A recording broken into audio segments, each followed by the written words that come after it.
السلام عليكم ورحمة الله وبركاته. بسم الله الرحمن الرحيم. الحمد لله رب العالمين، والصلاة والسلام على أشرف المرسلين وعلى آله وصحبه أجمعين. أما بعد.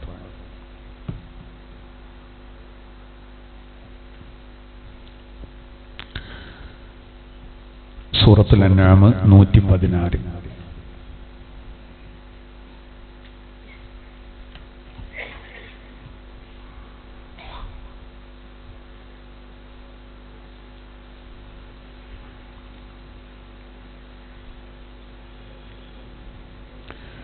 أعوذ بالله من الشيطان الرجيم. بسم الله الرحمن الرحيم. أفغير الله أبتغي حكما وهو الذي أنزل إليكم الكتاب مفصلا والذين آتيناهم الكتاب يعلمون أنه منزل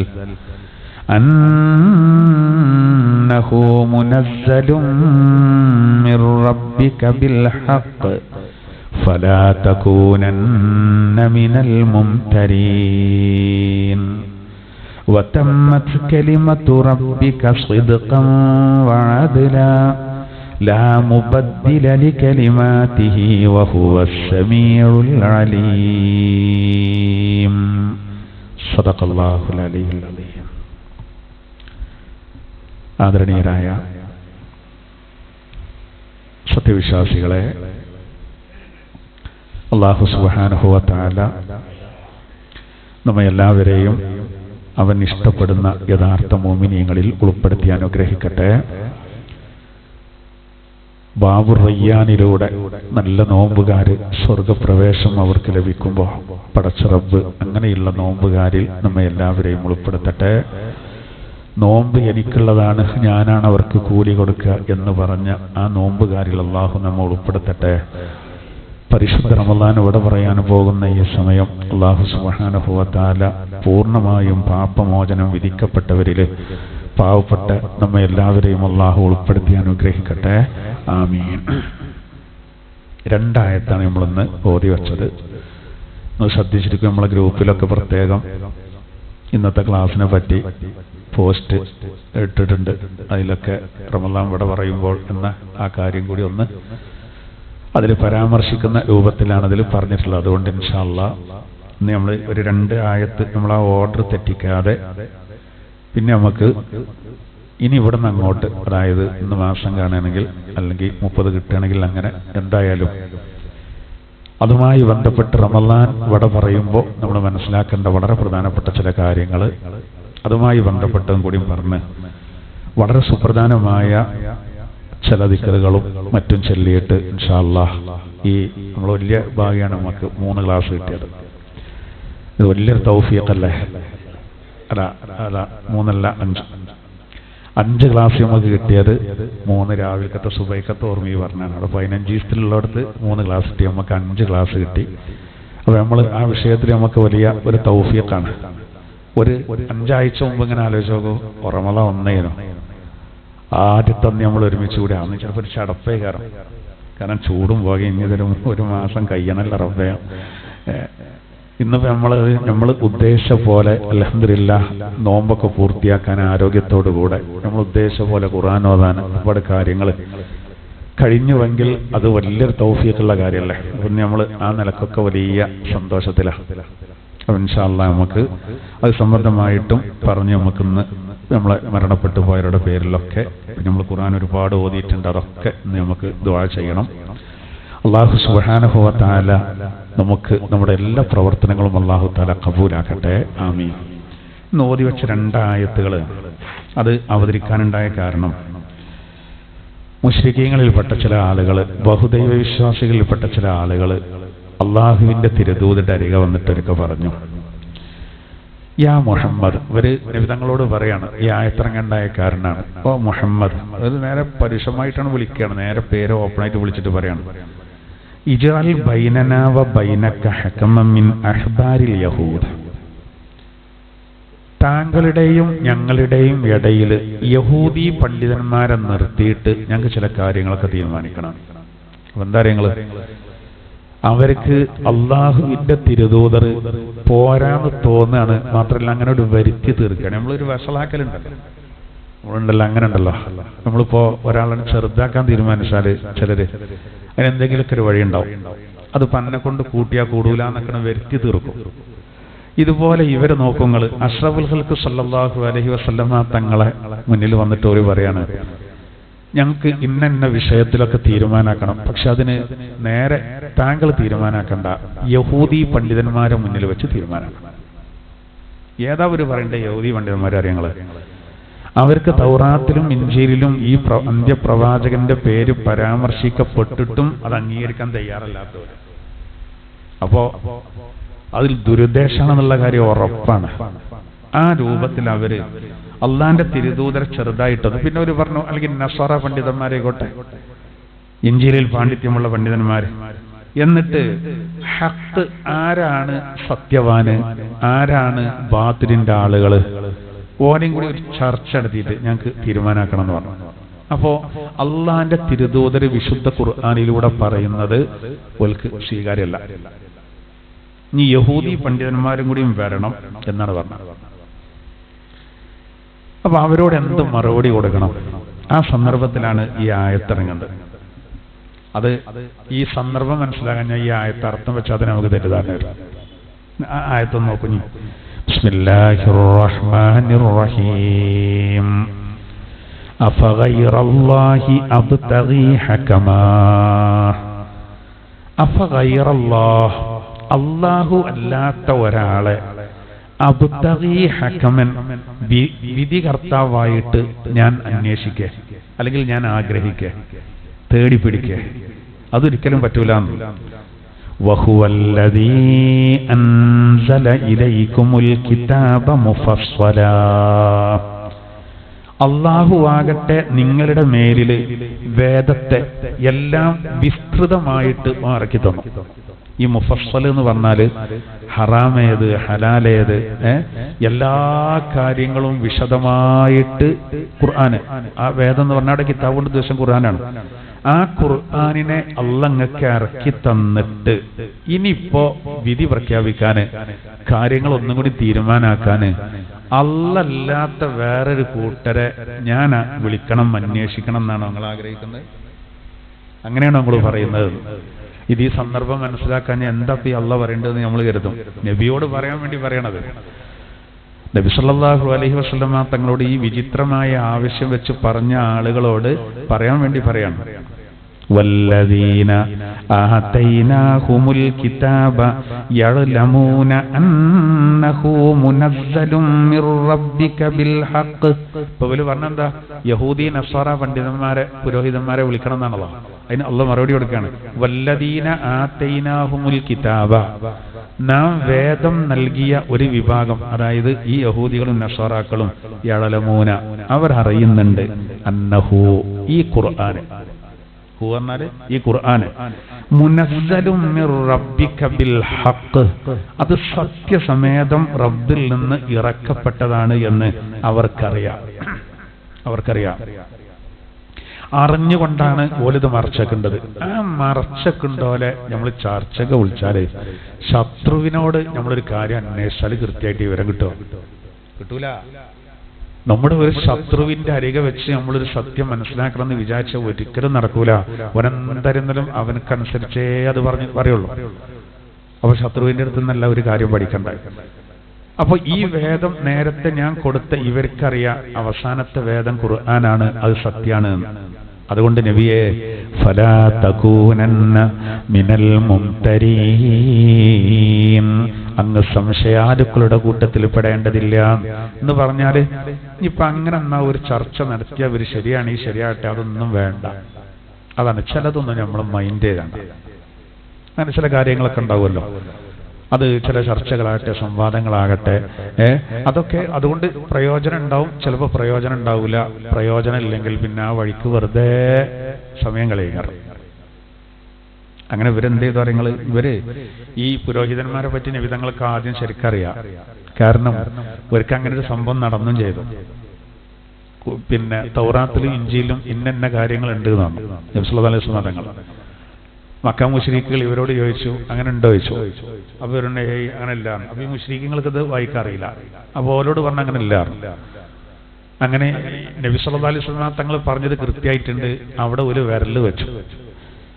അതില് അബ്ദുല്ലാഹി ഇബ്നു സലാം എന്ന് പറയുന്ന അവരെ കൂട്ടത്തിൽ നിന്ന് നമ്മുടെ മാർഗത്തിലേക്ക് വന്ന ആള് ആ പേജിൽ ഇവര് വിരല് വെച്ചപ്പോ ആ വിരലോട് എടുത്ത് ഒഴിവാക്കാൻ പറഞ്ഞു. അപ്പോൾ ഈ സംഗതി ഉണ്ടായിരുന്നു. കൈ വെച്ചുകാണ്ട് മറച്ചു വെച്ചുകാണ്ട് എടുക്കാൻ പറഞ്ഞു. അങ്ങനെ സംഭവങ്ങളൊക്കെ ഉണ്ടായി. അപ്പൊ ഇവര് അറിഞ്ഞുകൊണ്ട്, സത്യം അറിഞ്ഞിട്ടും അവര് വിലങ്ങടിച്ചു നിൽക്കുകയാണ്. അതുകൊണ്ടാണ് അല്ലാഹു തആല പറഞ്ഞത്. അപ്പൊ നോക്കൂ, നമ്മളെ സംബന്ധിച്ചിടത്തോളം ഒരു വിഷയത്തില് റബ്ബ് ഒരു തീരുമാനം പറഞ്ഞാല് പിന്നെ അവിടെ നമുക്ക് അത് സത്യമാണോ അല്ലേ എന്നറിയാൻ വേണ്ടിയിട്ട് ഇനി വേറെ ആരുടെയും ചോദിക്കണം ഇല്ല. ഇത് നമ്മളൊക്കൊന്ന് പഠിക്കേണ്ട കാര്യമാണ്. ചിലർക്കൊക്കെ ഖുർആൻ പറഞ്ഞിട്ടുണ്ടല്ലോ പറഞ്ഞാല് അപ്പോണ്ട് അത് ഉൾക്കൊള്ളാൻ കഴിയില്ല. എന്നാൽ അതേ സമയത്ത് അവർക്ക് ഏതെങ്കിലും ഒരു ശാസ്ത്രജ്ഞൻ പറഞ്ഞിട്ടുണ്ട് എന്ന് പറഞ്ഞാൽ അത് ഭയങ്കര ഈമാനേകാരം. എല്ലാ കാര്യം എങ്ങനെ ശാസ്ത്രത്തിന്റെ ഒരു കയ്യൊപ്പ് ഇല്ലെങ്കിൽ പിന്നെ അംഗീകരിക്കാനും മടിയാ. അങ്ങനല്ല, നമുക്ക് അള്ളാഹു റസൂൽ ഒരു കാര്യം പറഞ്ഞാല് ഇതിന്റെ അപ്പുറത്തേക്കില്ല. ഈ കാര്യം അള്ളാഹു പറയുന്നത് സൂറത്തുൽ അഹ്സാബിലെ 36-ാമത്തെ ആയത്തിലാണ്, 423. ഇവിടെ ഇപ്പൊ പറഞ്ഞത് അള്ളാഹ് ഒരു വിഷയത്തിൽ വിധികർത്താവായ പിന്നെ വേറെ അല്ലാത്തവരെ ഞാൻ തേടി പിടിക്കാൻ അന്വേഷിക്കാം, നടക്കൂലടാ. അത് പറഞ്ഞാൽ നിങ്ങൾ ഈ വിഷയം അല്ലാഹ് ഇതിന്റെ പൂർണ്ണത എവിടെ? നിങ്ങൾ അഹ്സാബിലെ പിന്നെ 36-ാമത്തെ ആയത്ത് നോക്കി, 423-ാമത്തെ പേജ്. ബിസ്മില്ലാഹിർ റഹ്മാനിർ റഹീം. വമാ കാന ലിമുഅ്മിനിൻ വലാ മുഅ്മിനഹ إذا قضى الله ورسوله أمرا أن يكون لهم الخيرة من أمرهم ومن يعص الله ورسوله فقد ضل ضلالا مبينا. وما كان لمؤمن, ഈമാനുള്ള ഒരാൾക്കും യോജിച്ചതല്ല, വലാ മുഅ്മിനത്തിൻ, ഈമാനുള്ള ഒരു പെണ്ണിനും. എന്ത്? ഇദാ ഖലല്ലാഹു വറസൂലുഹു അംറൻ, ഒരു കാര്യത്തിൽ അല്ലാഹും അവന്റെ റസൂലും ഒരു തീരുമാനമെടുത്താൽ എന്ത് യോജിച്ചതല്ല? അൻ യകൂന ലഹുമുൽ ഖിയറത്തു മിൻ അംരിഹിം, ആ കാര്യത്തിൽ അവർക്ക് സ്വന്തം നിലക്ക് പിന്നൊരു തീരുമാനമെടുക്കൽ, ഒരു അഭിപ്രായം പറയൽ ഒട്ടും യോജിച്ചതല്ല. അങ്ങനെ പറഞ്ഞാൽ അത് അല്ലാഹു റസൂലിനെതിരാവും. അള്ളാഹുവിനിക്കും റസൂലിനിക്കും ഒരാൾ എതിര് പ്രവർത്തിച്ചാൽ ഫഖദ് ളല്ല ളലാലം മുബീന, അവർ സ്പഷ്ടമായ രൂപത്തിലുള്ള പിഴവ് പഴച്ചിരിക്കുന്നു. ഒരു സംശയം വേണ്ടട്ടോ. ഇതാണ് മാനദണ്ഡാക്കിയ പിന്നെ നമുക്ക് അപ്പുറത്തേക്കും ഒന്നും ചിന്തിക്കേണ്ട ആവശ്യമില്ല. അതിലാണ് ഉറച്ചെന്നോളെ. പിന്നെ അവിടെ അതിന്റെ യുക്തി എന്താണ്, ഇതിന്റെ യുക്തി എന്താണ്, അതെന്താ അങ്ങനെ, ഇതൊന്നും അതിലോടൊന്നും വർത്താനല്ല. അങ്ങനെ വർത്താനല്ല. ആരെന്ത് പറഞ്ഞാലും നമ്മൾ എന്ത് ചെയ്യാ? അതാണല്ലോ ചില ചർച്ചകളൊക്കെ. ഇപ്പൊ ഒരു സിനിമാ നടന്റെ തൗബയുമായിട്ട് സോഷ്യൽ മീഡിയയിൽ വലിയ ചർച്ച. എന്തിനാണ് നമ്മൾ ഇങ്ങനത്തിലൊന്നും ഇടപെടേണ്ടത്? എന്താ കാരണം എന്താ വെച്ചാൽ അതങ്ങനെയാണ്, അതിന്റെ സ്വഭാവം അങ്ങനെയാണ്. നമുക്ക് പറ്റാത്ത ഒരുപാട് കാര്യങ്ങൾ, അല്ലെങ്കിൽ ദീനിന് നിരക്കാത്ത ഒരുപാട് കാര്യങ്ങൾ ഇവിടെ നടക്കുന്നുണ്ട്. ഒരുപാട് കാര്യങ്ങൾ നടക്കുന്നുണ്ട്. അതത് ആളുകൾ അവരവരുടെ തെറ്റുകൾ എഴുതിയ ഓൽക്ക് രക്ഷപ്പെടാം. മൊത്തത്തിൽ പറയാന്നല്ലാതെ ഇന്നത്തെ കാലത്ത് പറയാൻ പറ്റില്ല. കാരണം എന്താ വെച്ചാൽ അങ്ങനെയാണ്. ഇതിങ്ങനെ കാത്തു നിൽക്കല്ല, എന്തെങ്കിലും ഒരു വിഷയം കിട്ടാൻ വേണ്ടിയിട്ട് ഒക്കെ വേഗം ഓടിക്കേറി നമ്മളെ മേലേക്ക് കയറാം. ഒരു ചാഞ്ഞ മരം എല്ലാവർക്കും കയറാൻ അങ്ങനെയുള്ളൂ. അപ്പൊ ഇനിയിപ്പോ ഒരു വഴിപാടിനോ മറ്റോ പോയി എന്ന് പറയാ. അത് മാത്രല്ല, അതല്ലാത്തൊക്കെ കുറെ ഉണ്ടല്ലോ, തന്നെ കുറെ കാര്യങ്ങളുണ്ടാവും. അപ്പൊ അത്രേ ഉള്ളൂ അതിന്റെ കാര്യം. അപ്പൊ നമ്മൾ ചിലതിലൊന്നും ഇടപെടരുത് എന്നുള്ളതാണ്. അതാണ് ഇപ്പൊ നമ്മൾ ഈ ആയത്തിൽ തന്നെ പറയേണ്ടത്. അത് വിട്ടലും കളയുന്നില്ല. എന്നാലോ അള്ളയും റസൂലും ഒരു കാര്യം പറഞ്ഞാലോ അതാണ് നമ്മളെ നിലപാട്. അതിന്റെ അപ്പുറത്തേക്ക് നമ്മൾ ആഗ്രഹിക്കരുത് എന്നാണ്. അറിയാലോ ഈ ആയത്തിറങ്ങാൻ തന്നെ കാരണം എന്താ? റസൂലുള്ളാഹിന്റെ ദത്തുപുത്രന് വേണ്ടിയിട്ട് സൈനബ റളിയല്ലാഹുവിനോട് വിവാഹം അന്വേഷിച്ചതാണ് വിധങ്ങള്. എടി ഞാൻ എന്നെ സെയ്ദിനെ കൊണ്ട് കെട്ടിക്കാൻ ഉദ്ദേശിക്കുന്നുണ്ട്, സെയ്ദ് നല്ല ആളാണ്, നല്ല ഈമള്, നബിന്റെ ദത്തുപുത്രനാണല്ലോ, പക്ഷെ തീരെ ചൊറുക്കില്ലേനു.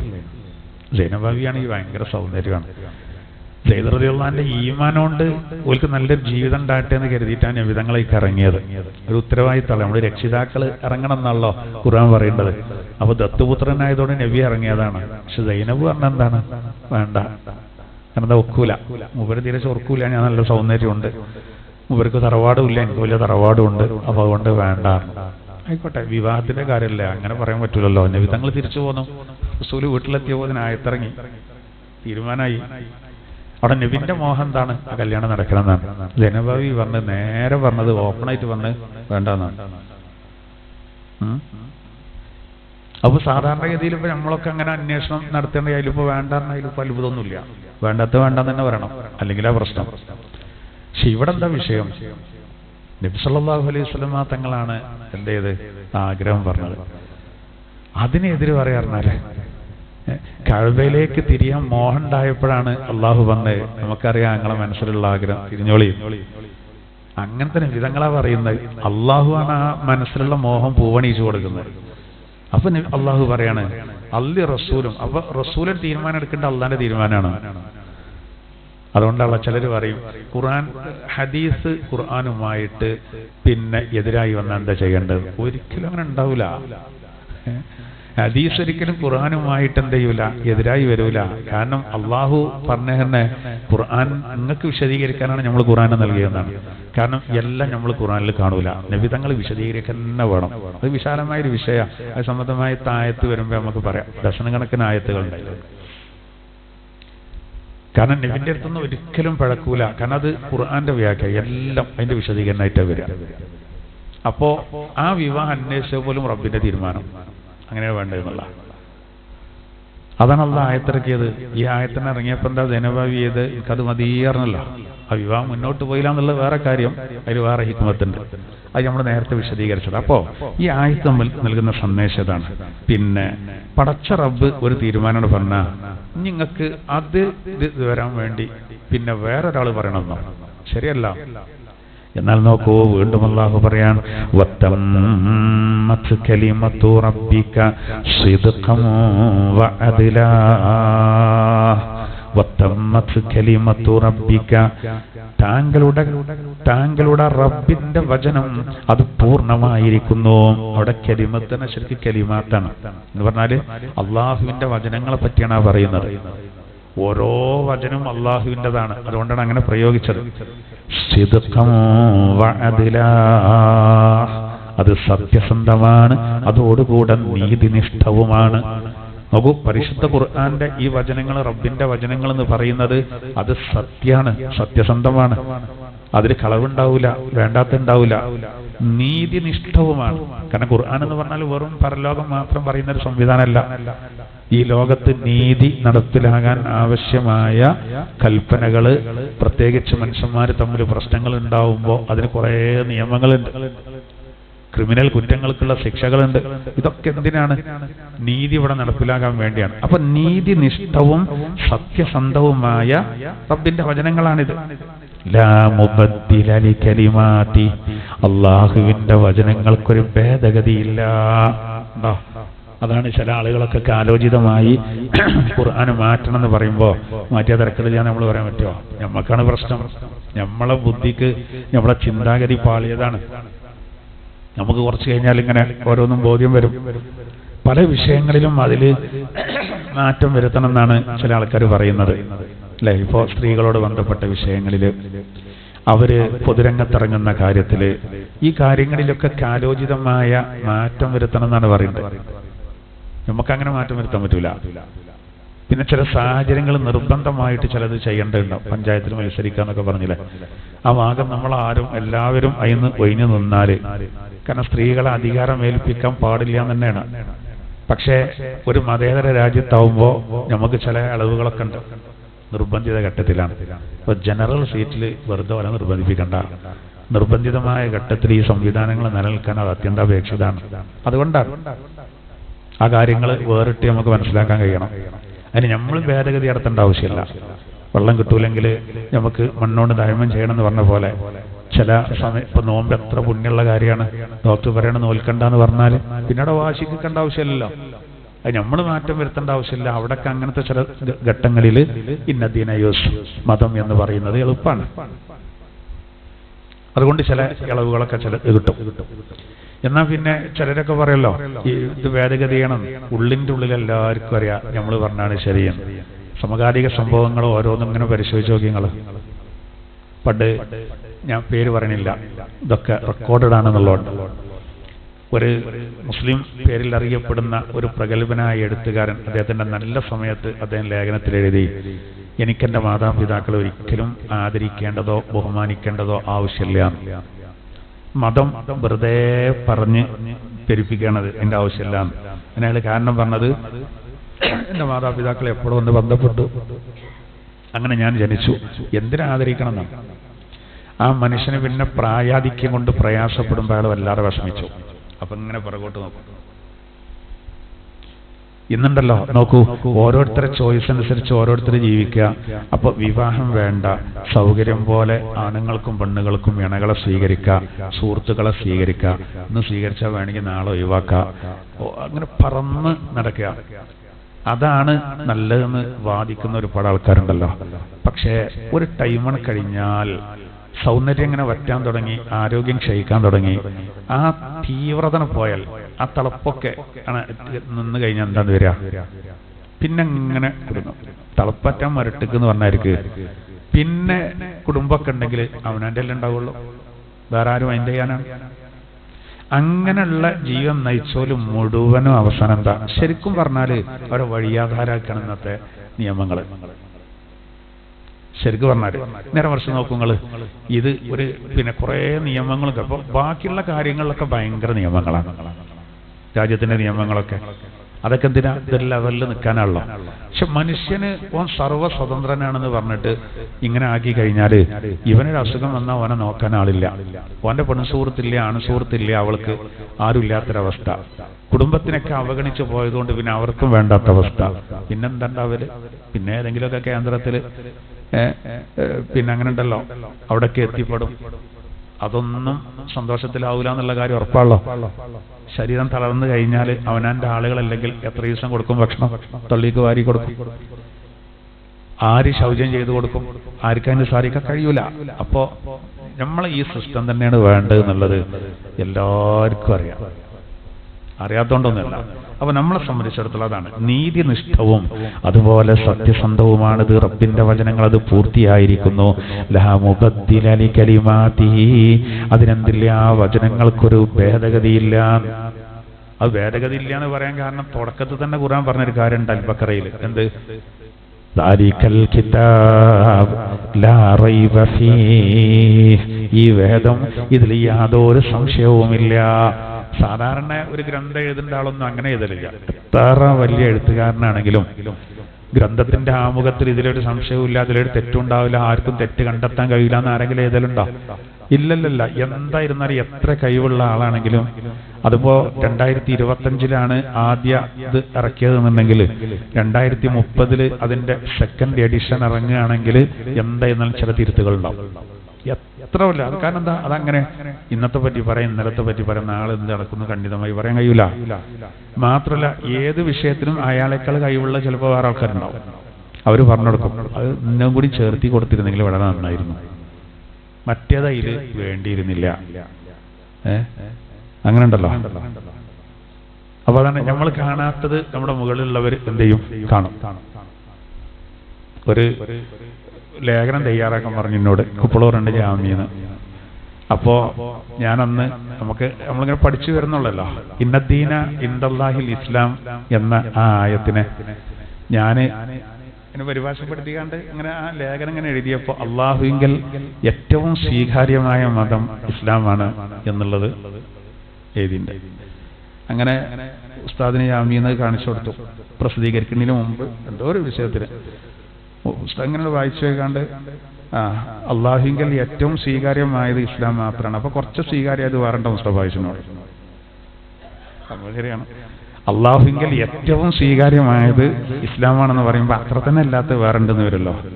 അപ്പോൾ അവിടെ ഏറ്റവും വേണ്ട അള്ളാഹുവിൽ സ്വീകാര്യമായത് ഇസ്ലാം മാത്രമാണ്.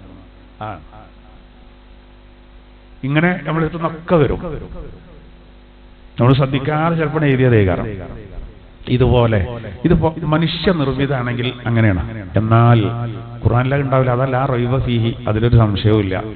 അതാണ് ഖുർആനിൽ അൽ ബഖറയിലും പറയുന്നുണ്ട്. ഇവിടെ ഇപ്പൊ നോക്കുങ്ങൾ ഇവിടെ അന്നാമിലും പറയാണ് ലാ തബ്ദീല ലി കലിമാത്തില്ല, അള്ളാന്റെ വചനങ്ങൾക്ക് ഒരു ഭേദഗതി ഇല്ല. അപ്പൊ ആ പേരും പറഞ്ഞു ഒരു ശുജായി എന്ത് ചെയ്യണ്ട, വരേണ്ട ആവശ്യമില്ല. വലിയ പുരോഗമനക്കാരൊക്കെ ഉണ്ടാവും, അത് മാറ്റണം, മാറ്റിയാൽ തിരക്കടില്ല എന്നൊക്കെ നമുക്ക് തോന്നുകയാണ്. 4 അക്ഷരം നമ്മൾ പഠിക്കുമ്പോഴേക്ക് എല്ലാം തകഞ്ഞു.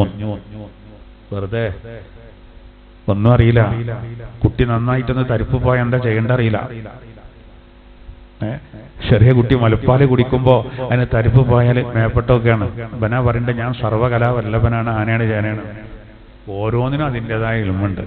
നീന്തറിയില്ലെങ്കിലുള്ള ബുദ്ധിമുട്ടറിയാലോ. എത്ര പിന്നെ ഇതെടുത്തിട്ടെന്താ ബിരുദവും ബിരുദാനന്തര ബിരുദവും പോകാത്ത രാജ്യങ്ങളില്ല. പക്ഷെ എന്തറിയില്ല, ഫ്ലൈറ്റിലായിരുന്നു മിക്ക ടൈമും. വിശ്രമത്തിനും ഫ്ലൈറ്റാ. തോണി മറിഞ്ഞു നോക്കണം ഒരു നിർബന്ധിത ഘട്ടത്തിൽ, നീന്തലറിയില്ലെങ്കിൽ പോയി. അപ്പോ ഏത് കാര്യങ്ങളും അങ്ങനെ തന്നെ, അതാത് കാര്യങ്ങൾ അതിനുണ്ട്. അപ്പൊ അത്രേ ഉള്ളൂ. എന്നാ അള്ളാഹു അങ്ങനെയല്ല. അവസാനം അള്ളാഹു പറയാണ് വഹുവസ് സമീഉൽ അലീം, അള്ളാഹു തആല എല്ലാം കേൾക്കുന്നവനാണ്, അള്ളാഹു തആല എല്ലാം അറിയുന്നവനാകുന്നു. അള്ളാഹു തആല എല്ലാം കേൾക്കുന്നവനും അള്ളാഹു തആല എല്ലാം അറിയുന്നവനുമാകുന്നു. അപ്പൊ നമ്മൾ ആ പറയുന്നിടത്ത് നിന്നാൽ മതി. എന്ത് നിയമങ്ങളാണോ നമ്മുടെ ജീവിതത്തിൽ അള്ളാഹു തആല വെച്ചത്, ആ നിയമങ്ങളെ നമ്മൾ പൂർണ്ണമായിട്ട് അംഗീകരിക്കുക എന്നുള്ളതാണ്. അതുകൊണ്ടാണ് അപ്പൊ നമ്മൾ ശാസ്ത്രീയതയോ മറ്റോ ഒന്നും നോക്കാതെ മുഫീസം നോമ്പെടുക്കണം എന്നപ്പോ നമ്മൾ നോമ്പെടുത്തു. ഇനിയിപ്പോ ഇസ്ലാമിന്റെ ശത്രുക്കളായ കുറച്ച് വിശ്വകരന്മാര് ഒരു വെറുതെ പടച്ചുണ്ടാക്കിയെന്ന് കൂട്ടിക്കോളൂ, നോമ്പോട്ട് അങ്ങനെ പ്രശ്നം ഉണ്ടാവും, ഇത്ര പ്രശ്നം ഉണ്ടാവും. ചെറിയ കുട്ടികൾ നോമ്പെടുത്ത് അങ്ങനെ സംഭവിക്കും, ഇങ്ങനെ രോഗം വരാൻ സാധ്യതയുണ്ട്. വെറുതെ വ്യാജമായിട്ട് കെട്ടിപ്പടച്ചെന്ന് കൂട്ടിയോക്കി നമ്മൾ ബേജാറാണോ? ഇല്ലല്ല. ഏതുപോലെ ചെറിയ കുട്ടിക്ക് മധുരം കൊടുക്കൽ വലിയ സുന്നത്താണ്. ചെറിയ കുട്ടിക്ക് മധുരം കൊടുക്കൽ സുന്നത്താണ്. അപ്പോ ഡോക്ടർ പറയാണ് കൊടുക്കരുത് പറഞ്ഞാല് അത് കേൾക്കേണ്ട ആവശ്യമില്ല, ഒരു പ്രശ്നം വരൂല. അതിന് ഈ മധുരം കൊടുക്കണം എന്ന് പറയുമ്പോൾ ഒന്നായിട്ട് ജിലേബിയൊക്കെ കൊടുക്കണം എന്ന് കരുതുമ്പോഴാണ് ഈ പ്രശ്നം വരുന്നത്. അങ്ങനത്തെ മധുരമെല്ലാം അവിടെ കൊടുക്കണ്ടേ, പ്രത്യേകിച്ച് തീയിൽ വേവിച്ച് കൊടുക്കരുത് എന്നാ. ഈ മധുരം എന്ന് പറഞ്ഞാല് നമ്മള് ഈത്തപ്പഴം കാര്യായിട്ടാണ്, അതന്നെ നമ്മൾ ഒന്നായിട്ട് കുരു കളഞ്ഞുകാണ്ട് ഒന്നായിട്ട് ഇട്ടെടുക്കാൻ പാടുണ്ടോ? ഇല്ലല്ലോ. ചെറിയ കുട്ടിയല്ലേ, കാരണം കുട്ടിക്ക് വേണ്ടത് മുലപ്പാലാണ് കുട്ടിക്ക് കൊടുക്കേണ്ടത്.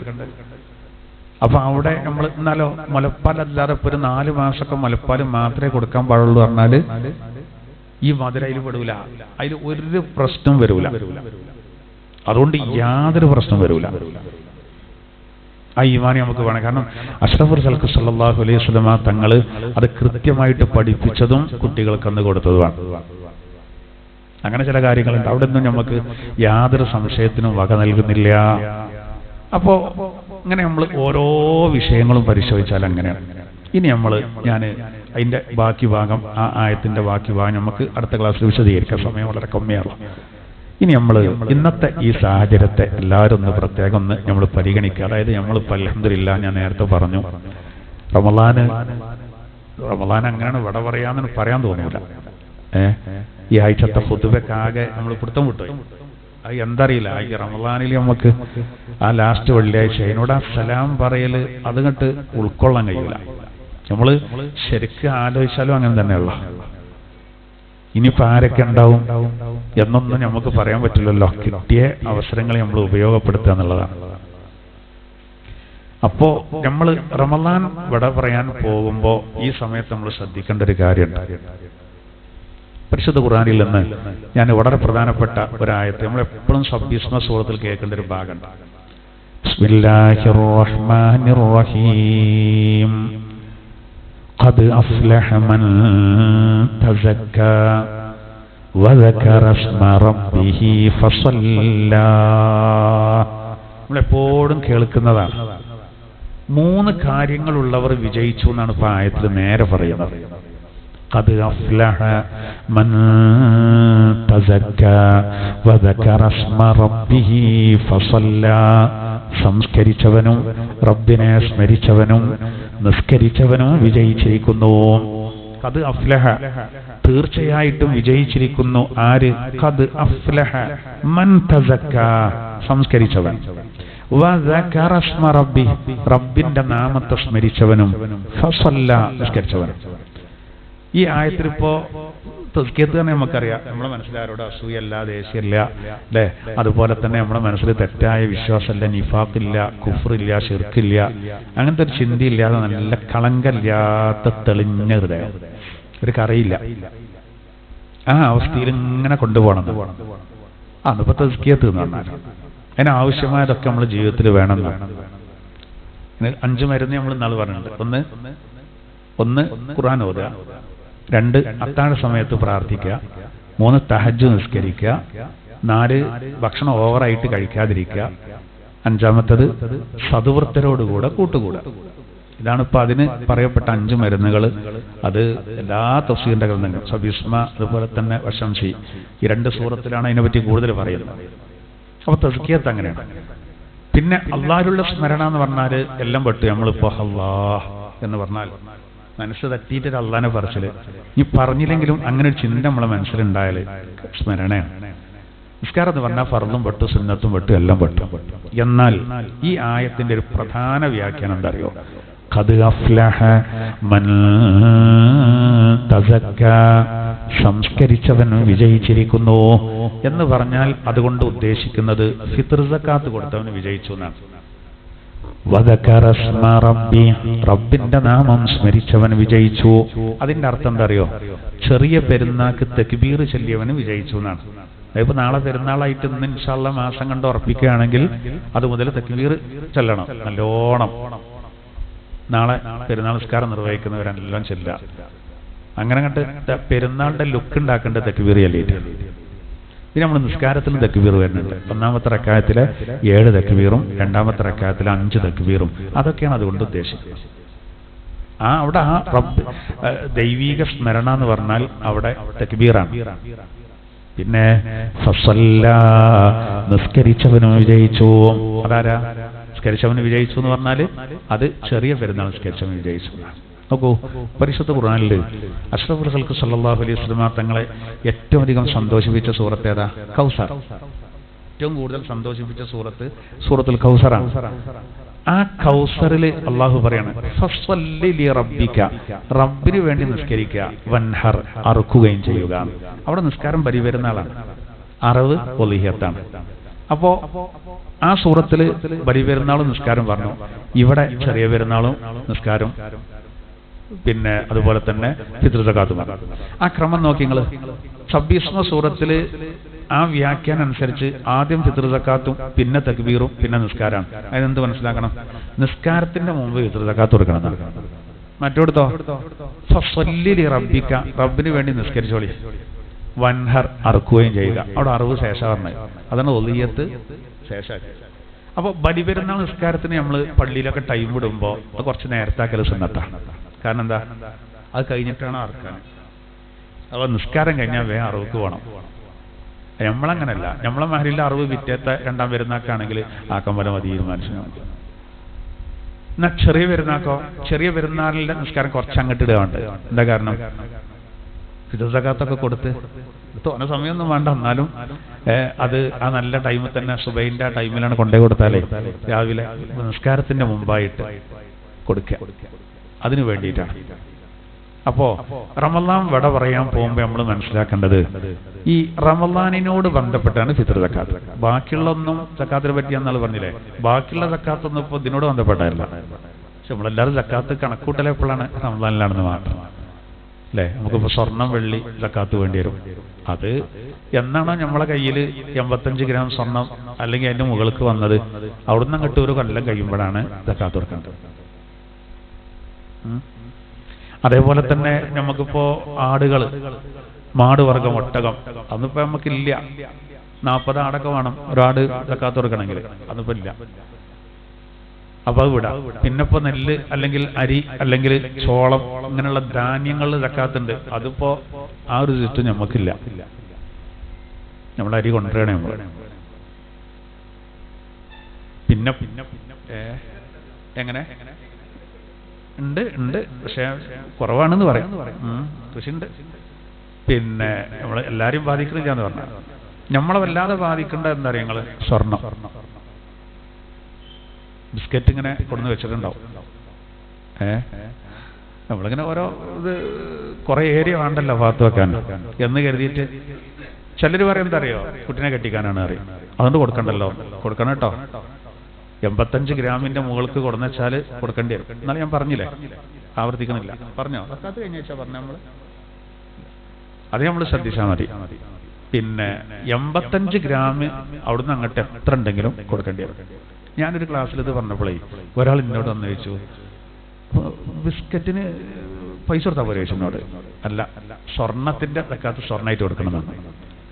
അപ്പോ ഇയാൾ എന്നോട് ചൂടാകണ്ടമാർക്ക് ബിസ്ക്കറ്റ് ഉണ്ട് എന്ന് ഉറപ്പാട്ടോ അവിടെ. അതെനിക്ക് ഉറപ്പായി. കാരണം എന്താ വെച്ചാൽ മൂക്കറിനോട് ചോദിക്കുക, അപ്പൊ നമ്മളിപ്പോ ആ സാധനം പൊട്ടിക്കുക ചോദിച്ചോട്. അല്ല, അങ്ങനെ ഇപ്പൊ നമ്മളിപ്പോ ടൈഗർ ബിസ്ക്കറ്റ് പൊട്ടിക്കുമ്പോൾ പൊട്ടിക്കാൻ പറ്റില്ലല്ലോ. പൊട്ടിക്കണ്ട, ജ്വല്ലറി കൊണ്ടുപോകേണ്ടി വരും. ചോദിക്കണത് എത്ര ഗ്രാം ഉണ്ട് ചോദിച്ചിട്ട് അതിനനുസരിച്ച് അവിടുന്ന് എന്തെങ്കിലും വാങ്ങിയാൽ മതിയേ, മോതിരോ മറ്റോ. അല്ലാതെ ഇപ്പൊ നമ്മളിപ്പോ അത് ഉള്ളി വെച്ച് കണ്ടത് ഇപ്പൊ എങ്ങനെയാ ഇതൊക്കെ കണക്കാക്കുക, ആരായി നിയമം കൊണ്ടുവന്നതെന്നൊക്കെ കരുതും. അങ്ങനല്ല, സ്വർണ്ണായിട്ട് പാത്ത് വെച്ചാൽ ഇത് കളിയില്ല കേട്ടോ. പടച്ചോനെ, ഒരിക്കലും 85 ഗ്രാമിന്റെ മുകൾക്ക് ആഭരണമില്ലാത്ത സ്വർണ്ണം ഉണ്ടല്ലോ, സ്വർണ്ണായിട്ടുള്ളത്, അത് ഒരിക്കലും സക്കാത്ത് കൊടുക്കാതെ വെക്കരുതേ. എട്ടങ്ങാറാവും. അതുകൊണ്ട് ഭയങ്കര പ്രശ്നമാണ്. കാരണം ഒരു അഭിപ്രായ വ്യത്യാസം ഇല്ലാത്ത സംഗതിയാണ്. ചിലതിലൊക്കെ അങ്ങനെ ഉണ്ട്, ഇങ്ങനെ ഒരു ഇളവുണ്ട്, ഇങ്ങനെ ഇളവുണ്ട്. ഇത് ഒരളവും വരുന്നില്ല. അത് ഖുർആൻ നേരിട്ട് പറഞ്ഞു വേണം. ആ അളവ് എത്തിയിട്ട് നമ്മൾ കൊടുത്തിട്ടില്ലെങ്കിൽ അതുകൊണ്ട് നമ്മളെ മുഖങ്ങളിലും ഇരു പാർശ്വങ്ങളിലും അതുകൊണ്ട് ചൂടാക്കുന്നതാണ്. അത് ബർസഖിയ ലോകത്ത് കിട്ടും. ഇതെപ്പോഴും ലോക്കറിൽ ഉണ്ടാവും ചിലപ്പോ. അപ്പോഴും ചൂടാക്കല് കവറിൽ കിടക്കുകയാണ്. പുറത്തുള്ള ബന്ധുക്കൾ ഇത് അറിഞ്ഞ സ്വർണം വേണ്ടിയല്ല, വെള്ളിയും വേണ്ടിയല്ല, ഒന്നും വേണ്ടിയല്ല. അപ്പൊ 85 ഗ്രാം സ്വർണം ഇനി ആഭരണം വേണ്ടിയപ്പോ ധരിക്കണം എന്നുള്ള ഉദ്ദേശമല്ലാതെ പാത്തുവെക്കണം എന്നുള്ള ഉദ്ദേശത്തില് ആഭരണമാക്കി വെച്ചാല് അത് കൊടുക്കേണ്ടി വരും. പക്ഷെ ഇവിടെ വേറെ വലിയൊരു തെറ്റിദ്ധാരണ എടുക്കേണ്ട എന്താ അറിയോ, 10.5 പവന് 84 ഗ്രാം മൊത്തം അങ്ങനെ പറയാണ്. ഈ 85 ഗ്രാമിലധികം ആഭരണം ഉണ്ടെങ്കിൽ അതിന് സക്കാത്ത് കൊടുക്കേണ്ടി വരും എന്നുള്ളൊരു ധാരണ പ്രശ്നമുണ്ട്. അപ്പൊ ചിലരൊക്കെ കല്യാണത്തിനൊക്കെ ഇങ്ങനെ പറയുമ്പോഴേ ചിലർ പറയും, പിന്നെ നിങ്ങൾ സ്വർണം കൊടുക്കുകയാണെങ്കിൽ കൊടുത്തോളി, പുതിയാപ്പളിന്റെ അപ്പേക്കാരൻ പറയാം, ഒരു കുറച്ച് ഉഷാറായി പറയുകാരം. പക്ഷെ സക്കാത്തിന്റെ കണക്ക് ഒന്നും കൊടുക്കണ്ടൊക്കെ ബുദ്ധിമുട്ടാണ്, 10 പവന്റെ മുകൾക്ക് വേണ്ടാറ്. അങ്ങനെ ഇല്ല കേട്ടോ, വലിയ തെറ്റിദ്ധാരണ. അത് ഓരോരുത്തരുടെ സ്റ്റാൻഡേർഡ് അനുസരിച്ചൊക്കെ ആവാന്നുള്ളതാണ്. എല്ലാവർക്കും ഒരേ അളവിനാവില്ല. അപ്പൊ ഞാൻ എന്റെ മോളെ കെട്ടിക്കാൻ വേണ്ടി 14 ജില്ലകളിലും പിരിവടത്തി. മസല എന്നിട്ട് 500 പവനാണ് വാങ്ങി. ആ 500 പവന് സക്കാത്ത് കൊടുക്കേണ്ടി വരും. എന്താ കാരണം, എന്നെ കൊള്ള ചേർത്തിയിട്ട് ഓവറാണ്. കേട്ടാൽ തന്നെ ഒരു സുഖമില്ല. അപ്പൊ ഓവറായതിൽ കൊടുത്താൽ പോരാ, മൊത്തത്തിന് കൊടുക്കേണ്ടി വരും. അതിന്റെ 2% കൊടുക്കേണ്ടി വരും. എന്നാലോ യൂസുഫ് അലി മൂപ്പര കുട്ടിക്ക് 500 വാങ്ങി കൊടുത്തു. നമ്മളാരെങ്കിലും പറയും അതിന് വലിയ അത്ഭുതം എന്താ പറയുക, നമ്മള് എന്താ കൊടുത്തുകൂടെയെന്ന് അറിയാം. ബസറിയിലൊക്കെ ഈത്തപ്പഴാണ് പോലെ പറഞ്ഞാല് ബസറിയിൽ ഈത്തപ്പഴം ഉണ്ടാവുമല്ലോ. അപ്പൊ ഇത് ഓരോരുത്തരുടെ സ്റ്റാൻഡേർഡ് അനുസരിച്ച്. അപ്പൊ ഇന്നിപ്പോ ഒരു സാധാരണക്കാരെ സംബന്ധിച്ചൊരു 50 പവന്റെ പണ്ടം ചിലപ്പോൾ എങ്ങനെയും ഓഫീസിലുണ്ടാവും. ഒരു 30 പവന്റെ പണ്ടൊക്കെ ഉണ്ടെങ്കിൽ അതിന് സക്കാത്ത് കൊടുക്കണോ? വേണ്ട, ധരിക്കണം കേട്ടോ. എല്ലാം ഇങ്ങനെ ധരിക്കണം എന്നില്ല, ധരിക്കുന്നതാകണം. നമ്മുടെ മനസ്സിലാണ് അള്ളാന്റെ നോട്ടം. അപ്പൊ ഉദാഹരണം പറയാ, 10 കോയിൻ ഒരാളെടുത്തിട്ടുണ്ടെങ്കിൽ ഓന് സക്കാത്തില്ല, 10 ആയിട്ടുള്ളൂ. അവിടെ അങ്ങനെ കിടക്കുകയാണ്. പിന്നെ ഓന് ഒരു കോയിനും കൂടി വാങ്ങി, പൈസ ഉണ്ടായപ്പോ അതവിടെ കൊണ്ടുവച്ചു. അപ്പൊ എന്തായി? 11 ജനുവരി 1-നാണ് 11 പവൻ എൻ്റെ അടുത്തെത്തി. പിറ്റത്തെ ജനുവരി 1 ആകുമ്പോ ഓൻ എന്ത് ചെയ്യണം? അതിന്റെ 2% സക്കാത്ത് കൊടുക്കേണ്ടി വരും. അതിന്റെ അടിയിൽ ഒരു ക്ലാസ് കേട്ടു, 10 പവന്റെ മുകൾക്ക് ഉണ്ടെങ്കിൽ സക്കാത്ത് കൊടുക്കേണ്ടി വരും എന്നുള്ളത്. ആഭരണത്തിന് വേണ്ടാന്ന്. അപ്പോ എന്ത് ചെയ്തു? അതൊരു കോയിൻ എടുത്തുകാണ്ട് ഓന് ഒരു വള വാങ്ങി. എന്നിട്ട് അതവിടെ കൊണ്ടുവച്ചു.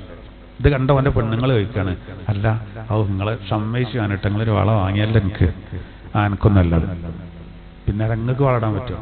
അന്നിപ്പം അറിയണ്ട, തോട്ടാൻ പാടില്ല. അത് ഇവള് വിട്ടില്ല. ഇയാൾക്ക് വേറെ ഏതെങ്കിലും പെണ്ണുങ്ങളുണ്ടോന്നൊരു സംശയം. വിട്ടില്ല. നിരന്തര ഹൈമണ കൂടിയപ്പോൾ അയാൾ പറഞ്ഞു, പിന്നെ ആഭരണത്തിന് സക്കാത്തില്ല. മൂല്യര് പറഞ്ഞപ്പോൾ എനിക്ക് മനസ്സിലായത്. അപ്പോൾ സംഗതി അവിടെ നിന്നോട്ടെ, 11 പവൻ അങ്ങനെ വെക്കുകയാണ് നല്ലത്, 10 പിന്നെ ഒരു വളയാണ്, തന്നെ സക്കാത്ത് ഒഴിവാകാൻ വേണ്ടിയാണ്. അപ്പോൾ ഓള് പറയാ സമ്മതിച്ചു ഞങ്ങളട്ടോ. മനസ്സിലായോ? നിങ്ങളെ ഞാൻ സമ്മതിച്ചു, അതിന് സക്കാത്ത് കൊടുക്കേണ്ടി വരും. കാരണം എന്താ, സക്കാത്തൊന്നും ഒഴിവാകാൻ വേണ്ടി കാട്ടിയ തരീടാണത്. മനസ്സിലായില്ല എനിക്ക്? അപ്പൊ അത് നമ്മൾ നല്ലോണം ശ്രദ്ധിക്കേണ്ടതാണ്. വെള്ളി പിന്നെ അങ്ങനെ നമ്മളെടുത്ത് വല്ലാണ്ടായിക്കോളെ. പണ്ടൊക്കെ വല്യമാർക്കുണ്ടേനെ ആഭരണം, അതും ഇല്ല, പരഞ്ഞാളൊന്നും ഒക്കെ പള്ളിയൊക്കെ പോയി. ഇപ്പൊ അങ്ങനെ വെള്ളിന്റെ ആഭരണങ്ങൾ പേറിയൊരു മോതിരൊക്കെ നല്ലാതെ വല്ലാതെ കാണുന്നില്ല. പിന്നെ സ്വർണ്ണ അലർജിയൊക്കെ ഉണ്ടാണ്, അപ്പൊ കുടുങ്ങിയിട്ടൊരു വെള്ളിന്റെ എന്തെങ്കിലും ആയിക്കോട്ടെ എഴുതിയിട്ട് അപ്പോഴും നമുക്ക് ന്യായം ഉണ്ടാവും. ഓൾക്ക് വെള്ളി ഭയങ്കര ഇഷ്ടമാണ്, അത്ര ഇഷ്ടമൊന്നും ഇല്ല, അത് കുടുങ്ങിയിട്ടിടേ കാരണം പറച്ചില് അങ്ങനെ കാരണം. അപ്പോൾ 595 ഗ്രാം വെള്ളി ആഭരണം അല്ലാത്തുണ്ടെങ്കിൽ അവിടെ നിന്നിട്ട് എത്ര മുകൾക്കുണ്ടെങ്കിലും സക്കാത്ത് വരും.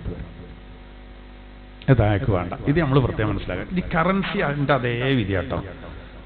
ഇപ്പൊ വെള്ളിക്ക് ഇന്നത്തെ റേറ്റ് ഞാൻ ചോദിച്ചപ്പോൾ ഇന്ന് സുബൈക്കത്തെ ക്ലാസ്സിൽ 595 ഗ്രാം വെള്ളിക്ക് 51,000 രൂപ വരുന്നതാണ്. ഇപ്പൊ ഇന്ന് രാവിലെ വേങ്ങരയുള്ള ജ്വല്ലറിയിലെ ഒരാളോട് ഞാൻ ഇന്നിപ്പോ ക്ലാസ് ഒന്ന് ചോദിച്ചു. ഞാൻ ഇത് പറഞ്ഞപ്പോ ഓനങ്ങനെ തോണ്ടുന്നുണ്ട് കുട്ടികൾ, അനക്കാട്ടാ വിഷയം കേട്ടോ പറഞ്ഞിട്ട്. മൂപ്പരാട് ജോലിക്ക് കയറിയാണ്, മൂപ്പരതല്ല ജ്വല്ലറി ആവട്ടെ, കാരണം എങ്ങനെയുള്ളോ. അപ്പൊ ഞാൻ വെള്ളിന്റെ കണക്ക് ഇപ്പൊ ഇന്നത്തെ മാർക്കറ്റ് വെച്ച് നോക്കുമ്പോ 51,000 രൂപയാണ് 595 ഗ്രാം വെള്ളിക്ക് വരാനാണ്. അങ്ങനെയാണെങ്കിൽ അതാണ് ഇപ്പൊ കണക്ക്. അത്ര കാശ് നമ്മളെടുത്തുണ്ടെങ്കിൽ ഒരു കൊല്ലം കഴിഞ്ഞാൽ സക്കാത്ത് കൊടുക്കണം. അത്ര കാശുണ്ടെങ്കിൽ. അതിന്റെ താഴത്തേക്കാണെങ്കിൽ വേണ്ട. പക്ഷെ അവിടെ ശ്രദ്ധിക്കേണ്ട എന്താ വെച്ചാൽ അതിന്റെ അടിയിൽ ഒരു കൊല്ലത്തിന്റെ അടിയിൽ അത് താഴോട്ട് പോകുന്ന കൊല്ലം മുറിയിട്ടോ.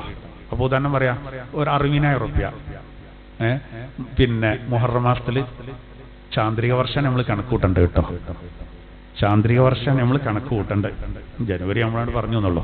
മുഹറം 1-ന് ഒരാളെടുത്ത് 60,000 രൂപ അപ്പോഴവൻ്റെ കയ്യിൽ വന്നു, അവനോട് പാത്തിച്ചു.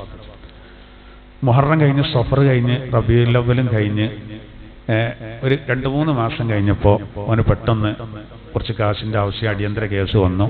60,000 20,000 ചെലവായി. അതൊക്കെ മുറിഞ്ഞു.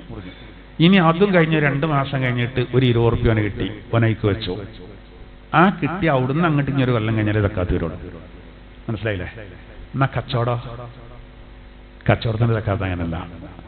കച്ചവടത്തിന്റെ സക്കാത്ത് കച്ചവടം തുടങ്ങിയത് മുതൽ കൃത്യം ഒരു കൊല്ലാവുമ്പോ അപ്പൊ കണക്കൂടണം. അപ്പൊ ഈ 51,000 രൂപ എമ്പത്തെ കണക്ക്, അത്ര ഉറുപ്പ്യക്കുള്ള മുതൽ അവിടെ ഉണ്ടോ 2% കൊടുക്കേണ്ടി വരും. അതിന്റെ അടിയിൽ ചിലപ്പോൾ ഇപ്പോൾ 1,00,000 രൂപയുടെ സാധനം ഇറക്കിയാണ് കച്ചവടം തുടങ്ങിയത്. 4 മാസം കഴിഞ്ഞപ്പോൾ കച്ചവടമാണ് പൊളിഞ്ഞു. 10,000 രൂപന്റെ മുതലേ ഇപ്പോൾ അവിടെ ഉള്ളൂ. ഇത് ഒഴിവാക്കാൻ തീരുമാനിച്ചാണ്. പിന്നെ കണ്ടുക്കുന്ന ചില കോഴികൾക്കൊക്കെ ഉണ്ട് രോഗം വന്നാണ് രക്ഷപ്പെടുന്നതാണ്. എന്നമാർക്ക് ഇതങ്ങനെ ഉയർന്നു കച്ചവടം. കൃത്യം ഒരു കൊല്ലമായപ്പോ എന്തായി, ഓന് പിന്നെ 80,000 രൂപേന്റെ സാധനം അവിടെ ഉണ്ടെങ്കിൽ സക്കാത്ത് കൊടുക്കേണ്ടി വരും. അതിന്റെ അടിയിൽ ഇപ്പൊ പറ്റ 10,000-ന്റെ അടുത്ത് പോന്നീനു. പക്ഷെ കച്ചവടത്തിലേക്ക് കൂട്ടൂല, അടിയിൽ താഴോട്ട് പോയത് കൂട്ടൂല. തുടങ്ങിയ അവിടുന്ന് ഒരു കൊല്ലമാകുമ്പോ പിന്നെ ആയിട്ടുണ്ടോന്നാ നോക്കാം. മലപ്പുറത്തെ ഒരു വലിയൊരു പിന്നെ സൂപ്പർ മാർക്കറ്റ് തന്നെ, അതിന്റെ ഓണർ കഴിഞ്ഞ ഈ ദിവസം ഉച്ചക്കുള്ളൊരു ക്ലാസ്സിൽ ഉണ്ടായിരുന്ന അയാൾ. അപ്പോൾ ഞാൻ ഈ സക്കാത്തിന്റെ വിഷയം പറഞ്ഞപ്പോൾ അയാൾ ക്ലാസ് കഴിഞ്ഞിട്ട് എൻ്റെ അടുത്ത് വന്നു. അപ്പോൾ ഞാൻ പറഞ്ഞു കച്ചവടക്കാർ അധികം ശ്രദ്ധിക്കാറില്ല എന്ന് പറഞ്ഞാൽ മൂപ്പര് പറഞ്ഞു, ഞങ്ങൾ ഹൈപ്പർ മാർക്കറ്റിൽ ഞങ്ങൾ ശ്രദ്ധിക്കാറുണ്ട് ഉസ്താദേ, മുട്ട് സൂചി വരെ ഞങ്ങൾ കൂട്ടലുണ്ട്. എന്നിട്ട് മൂപ്പര് പറഞ്ഞത് കഴിഞ്ഞ വർഷം 80 ലക്ഷം രൂപ സക്കാത്ത് കൊടുത്തു. 80 ലക്ഷം കൊടുത്തു എന്ന് പറഞ്ഞാൽ അപ്പോ പിന്നെ 2% കൂട്ടണം. അപ്പൊ എത്ര മുതലുണ്ടാവില്ല? ഓല് കൊല്ലം അവസാനം കൂട്ടിയപ്പോ ആ ആകെ മുതലിന്റെ 2.5% 80 ലക്ഷം സക്കാത്ത് കൊടുത്തു വന്നത്. ഇസ്ലാമിലല്ലാതെ ഇങ്ങനെ ഒരു സിസ്റ്റം ഉണ്ടോ? ആലോചിച്ച് നോക്കുമ്പോൾ വളരെ പ്രധാനപ്പെട്ടതാണ്. അപ്പോൾ ഞാൻ സക്കാത്തിന്റെ പറഞ്ഞു എന്ന് മാത്രം. ഇതിന്റെ തഫ്സീറിന്റെ ഗ്രന്ഥങ്ങളിൽ ഒരു ഉദാഹരണം പറയുന്നുണ്ടെന്ന് അറിയാം. ഇപ്പൊ നമ്മൾ കാശൊക്കെ നമ്മളെ കയ്യിലുണ്ടെങ്കിൽ നമ്മൾ അതിന്റെ വിഹിതം എന്തായാലും കൊടുക്കണം എന്ന് പറയാൻ കാരണം എന്താ വെച്ചാൽ അതിന് ഉദാഹരണം പറയുന്നുണ്ട്. കയ്യിന്റെ വിരലിലെ അഗ്രത്തിൽ ഒരു തെല്ല് ഒരു മുറിവ് സംഭവിച്ചു. വൈദ്യന്മാർ പറഞ്ഞു ഇത് മുറിച്ച് ഒഴിവാക്കിയില്ലെങ്കിൽ ഈ പഴുപ്പ് ഇങ്ങോട്ട് കയറുന്നതാണ്, അത് മറ്റേ വിരലിനെ ബാധിക്കും, കൈപ്പത്തി പോവും, മൊത്തം പോകാൻ സാധ്യതയുണ്ട്. പോകാൻ പറഞ്ഞു തൊടാൻ പറ്റില്ല. ഇതങ്ങനെ കൂടി വരണം, ആര് പറഞ്ഞിട്ടും കേൾക്കണില്ല. ഇത് മഹാനഷ്ടത്തിലേക്കാ എത്തുക. നേരെ മറിച്ച് പ്രഗത്ഭരായ വിശകരന്മാർ പറയുമ്പോൾ ആ 1/5 മുറിച്ച് ഒഴിവാക്കിക്കണമെങ്കിൽ ബാക്കിയുള്ളൊക്കെ രക്ഷപ്പെട്ടിന്. ഇതുപോലെയാണ് അത്ര നമ്മൾ ഈ സക്കാത്ത്. അത് നമ്മളെടുത്ത് 1 ലക്ഷം ഉണ്ടെങ്കിൽ 2500 ശരിക്കും നമ്മളതല്ല. അതിന് കൊടുക്കുമ്പോഴേ എന്താവുള്ളൂ, ബാക്കിയുള്ള ശുദ്ധിയാവും. മാത്രമല്ല അതിൽ വളർച്ച കൊടുക്കുകയാണ് പടച്ചോൻ അതിൽ വളർച്ച കൊടുക്കുക. സക്കാത്ത് എന്ന അർത്ഥം തന്നെ അതാണ്. അള്ളാഹു താല അതിൽ വളർച്ച കൊടുക്കായത്. ഇപ്പോ ഖുർആനിൽ അള്ളാഹു താല അവിശ്വാസത്തിന്റെ അടയാളം പറഞ്ഞെടുത്തൊരു സൂറത്തിൽ പറയുന്നത് വയംനഊനൽ മാഊൻ, അവർ പരോപകാര വസ്തുക്കളെ തടയുന്നവരായിരിക്കും. ഈ മാഴു എന്ന് പറഞ്ഞാൽ സൂചി, അതുപോലെ തന്നെ കൈക്കോട്ട്, പിന്നെ മണ്ണുമാന്തി, അങ്ങനെയുള്ള സാധനങ്ങൾക്കാണ് എന്ത് പറയാ മാഴു എന്ന് പറയാം. അത് നമ്മൾ ഈ ഒരു ഏരിയയിലൊക്കെ താമസിക്കുന്നവര് ഈ പരോപകാര വസ്തുക്കൾ അതൊന്ന് തരും, വായ്പ വയ്ക്കൂലേ, കൊടുക്കാക്കരുത് എന്നാണ് ഖുർആൻ പറയുന്നത്. ബ്ലോക്ക് ആക്കരുത്. പക്ഷെ നമ്മൾ കൊടുന്നു കൊടുക്കണം, തിരിച്ചു കൊടുക്കണം കേട്ടോ. ലൈറ്ററൊക്കെ വാങ്ങിക്കൊണ്ടുപോകും ചില ആൾക്കാർ. ഓല അവിടെ ഒന്നേ ഉണ്ടാവുള്ളൂ.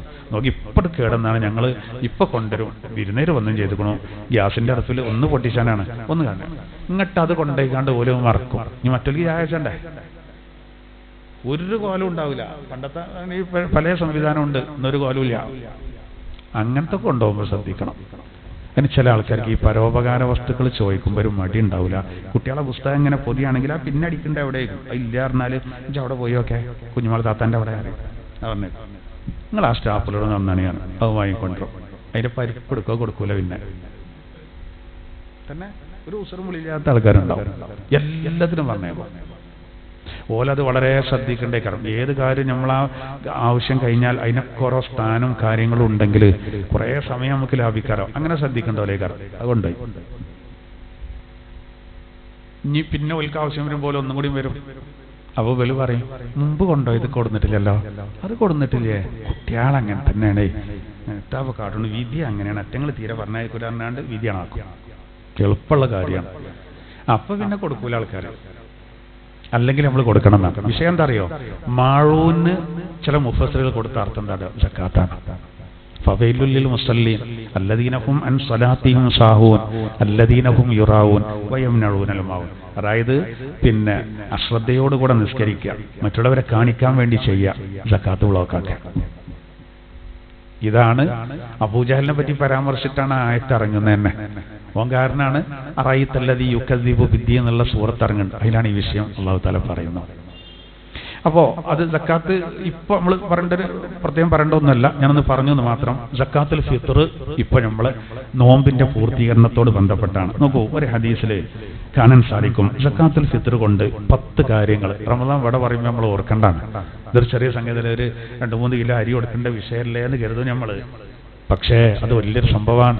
നോക്കൂ, അതായത് 10 കാര്യങ്ങൾ സക്കാത്തുൽ ഫിത്ർ കൊണ്ട് കിട്ടും. ഒന്നാമത്തെ എന്താ അറിയോ, ഒന്ന് ഒരാളുടെ ശരീരം തെറ്റുകളിൽ നിന്നുള്ളൊരു ത്വഹാറത്തൊരു ശുദ്ധി അല്ലാഹു തആല കൊടുക്കുന്ന എപ്പോഴാണ് ഞങ്ങൾ ഈ ഫിത്ർ സക്കാത്ത് കൊടുക്കലോട് കൂടെ. ഒന്ന്. രണ്ടാമത്തെ പറയുന്നത് നരകത്തിൽ നിന്നുള്ള എഴുത്തക്ക്, അത് അല്ലാഹു തആല ഉറപ്പിക്കുന്നത്. ഇപ്പൊ എല്ലാം റെഡിയാണ്, ഞാൻ അയാളൊന്ന് ഷൈൻ ചെയ്താൽ മതി എന്ന് പറഞ്ഞ മാർഗാണ്. എല്ലാം റെഡിയാണ്. നമ്മൾ ലൈലത്തുൽ ഖദ്ർ പ്രതീക്ഷിച്ചു, കുറെ ഓതി നിസ്കരിച്ചു, ഒക്കെ റെഡി ആയിട്ട് ഇങ്ങനെ നിൽക്കാട്ടോ. ഫിത്ർ സക്കാത്താണ് കൊടുക്കലോട് കൂടെ നരക മോചനം ഉറപ്പായി എന്നാണ്. മൂന്നാമത്തെ കാര്യം, അവന്റെ സൗമ്, അവന്റെ നോമ്പ് മഖ്ബൂലാകുന്നത്, അത് സ്വീകാര്യമാകുന്നത് ഫിത്ർ സക്കാത്തോടു കൂടെയാണ്. ഹസനുൽ ബസ്രി റളിയല്ലാഹു അൻഹു വ്യാഖ്യാനം കൊടുത്ത എന്താ അറിയോ, അതിന് നല്ലൊരു പോയിന്റ് പറഞ്ഞിട്ടുണ്ട്. സഹ്വിന്റെ സുജൂദ് നിസ്കാരത്തിന് എങ്ങനെയാണ് എന്നതുപോലെയാണ് ഫിത്ർ സക്കാത്ത് നോമ്പിന്. നമ്മളിപ്പോ ആദ്യത്തെ തയ്യാത്ത് മറന്നു, നമ്മൾ സഹ്വിന്റെ സുജൂദ് ചെയ്താൽ മതി. സുബൈലെ കുനൂത്ത് മറന്നു, സഹ്വിന്റെ സുജൂദ് ചെയ്താൽ മതി. നമ്മൾ 5ാമത്തെ റക്അത്തിലേക്ക് നീച്ചിന്റെ ശേഷം ഓർമ്മ ദഞ്ചൈകണ് വേയിരുന്നു, ഈ സഹ്വിന്റെ സുജൂദ് ചെയ്താൽ മതി, പരിഹരിക്കപ്പെടും അല്ലേ. അല്ലെങ്കിൽ നമ്മൾ 3-4 റക്അത്തിൽ 3ാമത്തെ റക്അത്തിൽ സലാം വിട്ടാണ്, അപ്പൊ മറ്റൊരാൾ ബാക്കെന്ന് പറഞ്ഞു 3 ഇട്ടോന്ന് വേഗം പൊന്തിയോ, ഇനി സഹ്വിന്റെ സുജൂദ് ചെയ്താൽ മതി, റക്അത്തും കൂടി നിസ്കരിച്ചിട്ട്. എന്നാൽ ആ മറവിക്കുള്ള പരിഹാരമായി, ആ ന്യൂനത പരിഹരിക്കപ്പെട്ടു. ഫിത്ർ സക്കാത്ത് നമ്മളെ നോമ്പിൽ ഒരുപാട് പോരായ്മകൾ വന്നിട്ടുണ്ടാകും, അത് പരിഹരിക്കപ്പെടാനുള്ള മാർഗമാണ് ഏത് ഫിത്ർ സക്കാത്ത്. പക്ഷെ വ്യത്യാസം ഉണ്ട് കേട്ടോ. സഹ്വിന്റെ സുജൂദ് ചെയ്തില്ലെങ്കിലും നിസ്കാരത്തെ ബാധിക്കൂല.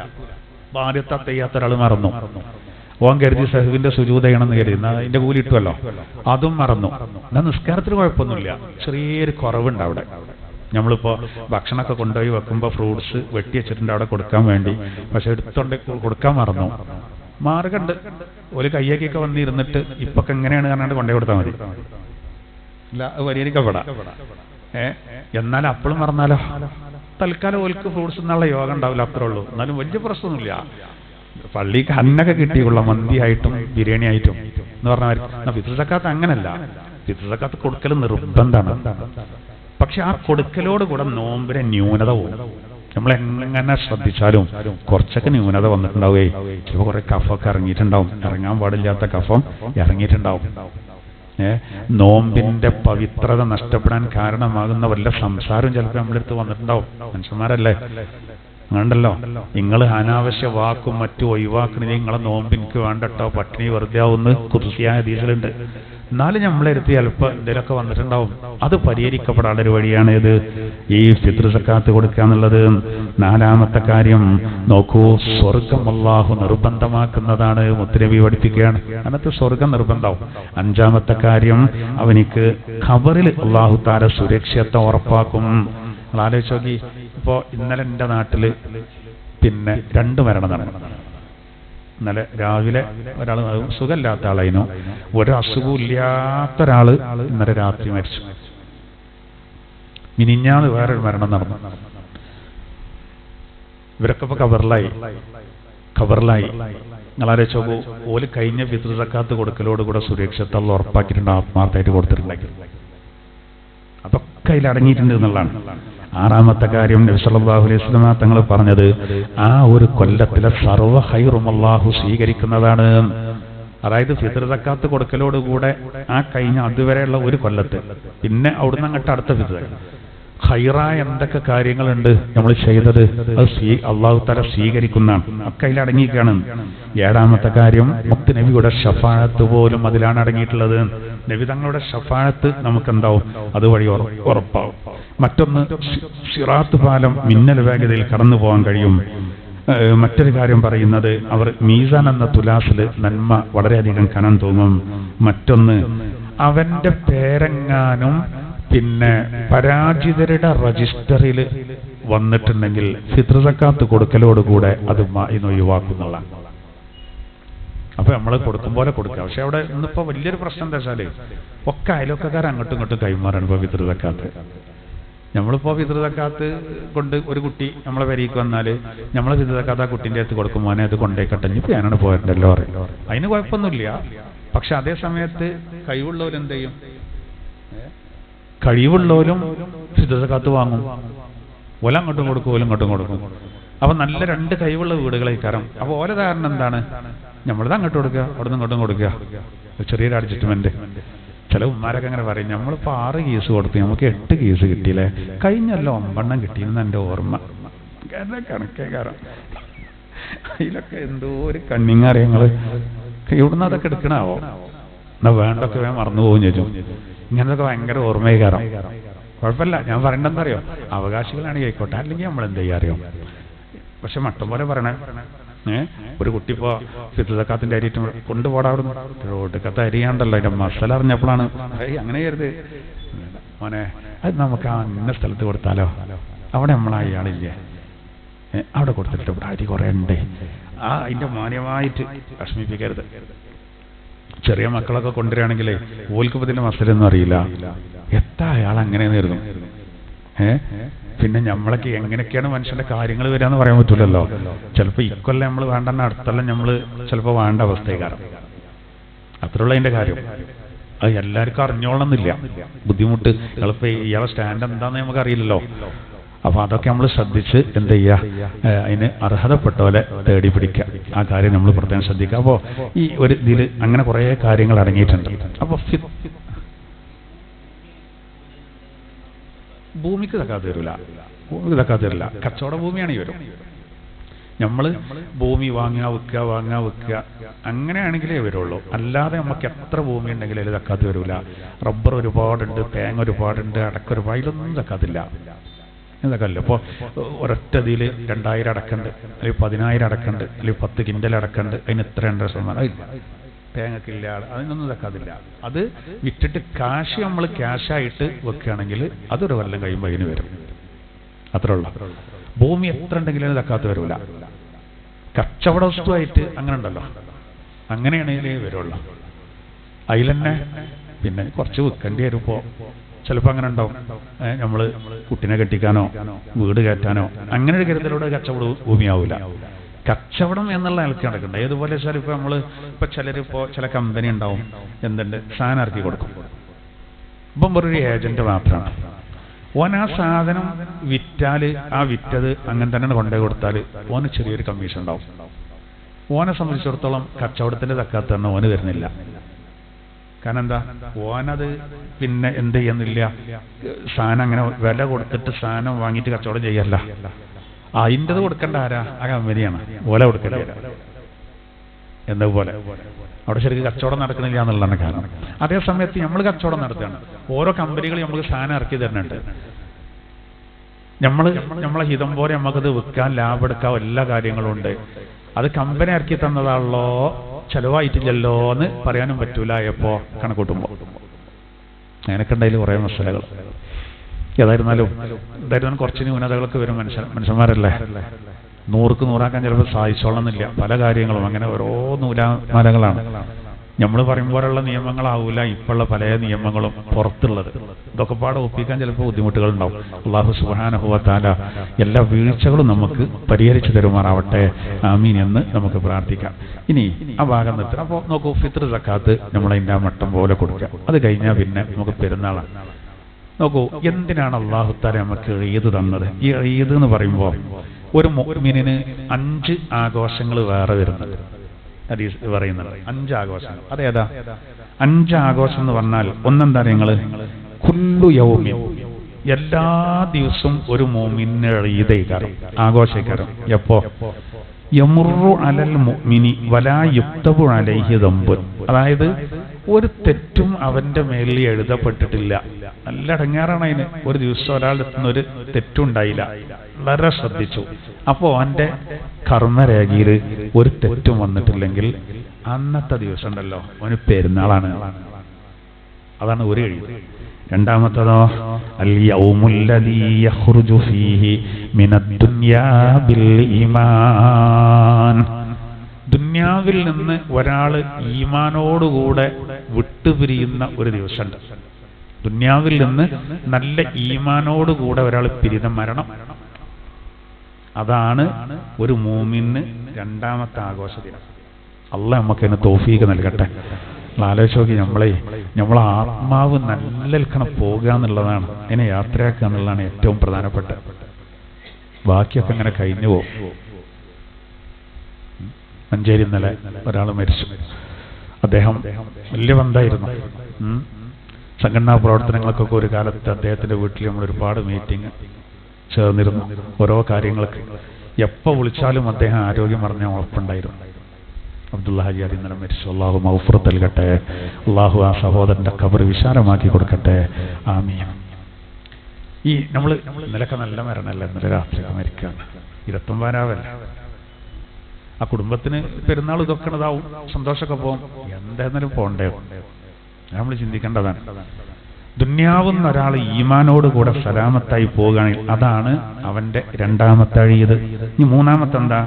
അൽ യൗമുല്ലദീ യുജാവിസു ഫീഹി സിറാത്ത്, സിറാത്ത് പാലം വിട്ടുകിടക്കുന്ന ഒരു ദിവസമുണ്ട്. അതാണ് മൂന്നാമത്തെ ഈദ്. ഒരു മുഅ്മിനായ മനുഷ്യന് സിറാത്ത് പാലം കിടക്കാൻ കഴിയില്ല. അതാണ് അത്. അന്നാണ് അവന്റെ മൂന്നാമത്തെ സന്തോഷം. നാലാമത്തതോ, അൽ യൗമുല്ലദീ യദ്ഖുലു ഫീഹിൽ ജന്ന, ഒരു ദിനം വരാനുണ്ട് അന്ന് അവൻ സ്വർഗ്ഗത്തിൽ കടക്കും. അതാണ് നാലാമത്തെ ഈദ്. അഞ്ചാമത്തതോ, യൻദുറു ഫീഹി ഇലാ റബ്ബി, റബ്ബിലേക്ക് നോക്കുന്ന ഒരു ദിനം, റബ്ബിന്റെ ലിഖാ. ഇങ്ങനെ 5 ഈദുകളെ പറ്റി പറയുന്നുണ്ട്. ഇനി അല്ലാതെ പ്രത്യേകം ഇബാദത്ത് കൽപ്പിക്കപ്പെട്ട ആഘോഷം നമുക്ക് 2 എണ്ണമാണ്. ഈദ് എന്ന് പറഞ്ഞാൽ തന്നെ അഊദ് എന്നുള്ള വാക്കിന്ന് വന്നാണ്. അഊദ് അങ്ങനെ കൊല്ലം മാറി വരുന്നതുകൊണ്ടാണ് അങ്ങനെ ഈദ് എന്ന് ആഘോഷത്തിന് പേര് വന്നത്.